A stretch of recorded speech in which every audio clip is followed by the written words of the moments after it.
সহিহ বুখারীর বর্ণনা, বিশ্বনবী সাহাবীদের সামনে একটা স্বপ্নের কথা বলছেন। বিশ্বনবী বললেন, আমি স্বপ্নে দেখলাম আমার আঙ্গুলের ফাঁকা থেকে দুধ বের হচ্ছে, আমি তৃপ্তি সহকারে দুধ খেলাম। খাওয়ার পরে দেখলাম আঙ্গুলের মধ্যে একটু দুধ লেগে আছে। আমার আঙ্গুলে অতিরিক্ত লেগে থাকা দুধটা আমি ওমরে ফারুকের মুখের মধ্যে লাগিয়ে দিলাম।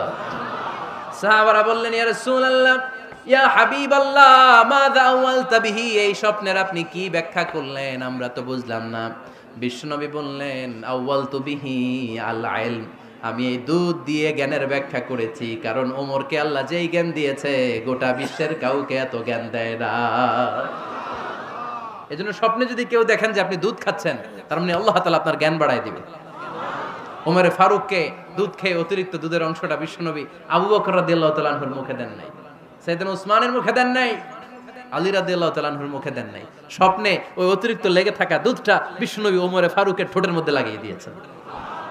এই হাদিস থেকে প্রমাণ হয় আল্লাহ তাআলা জ্ঞানের নেয়ামতে সাইয়েদনা ওমরে ফারুককে ধন্য করেছেন। আবার বুখারীর বর্ণনা, বিশ্বনবী সাল্লাল্লাহু আলাইহি ওয়াসাল্লাম আরেকটা স্বপ্নের বর্ণনা দিচ্ছেন। তিনি বললেন, তোমাদের সবাইকে স্বপ্নে আমার সামনে দাঁড় করানো হলো।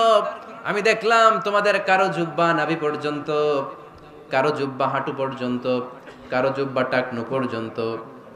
ওমরে ফারুককে যখন স্বপ্নে আমার সামনে দাঁড় করিয়ে দেয়া হলো, আমি দেখলাম ওমরের জুব্বা এত লম্বা, ওমর টেনে হিচড়ে তার জুব্বা নিয়ে সামনে হেঁটে যাচ্ছে। সাহাবারা বললেন, ফামাযা আওয়ালতা বিহি ইয়া রাসূলুল্লাহ, ও আল্লাহর রাসূল, এই স্বপ্ন দিয়ে আপনি কি বোঝাতে চাইলেন, আমরা কিছু বুঝলাম না। বিশ্বনবী বললেন, আউয়ালতু বিহি আদ-দীন, আমি এই হাদিসের দ্বারা দ্বীনের ব্যাখ্যা করলাম, যার জামা যত লম্বা তার দ্বীনদারি তত বেশি। সুবহানাল্লাহ, আসতে পড়েন।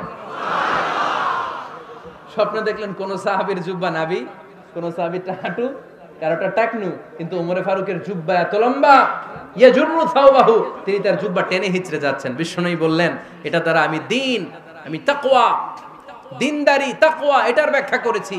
তার মানে ওমরে ফারুকের তাকওয়ার সামনে সব তাকওয়া পানি হয়ে যাবে। কোন সুবহানাল্লাহ।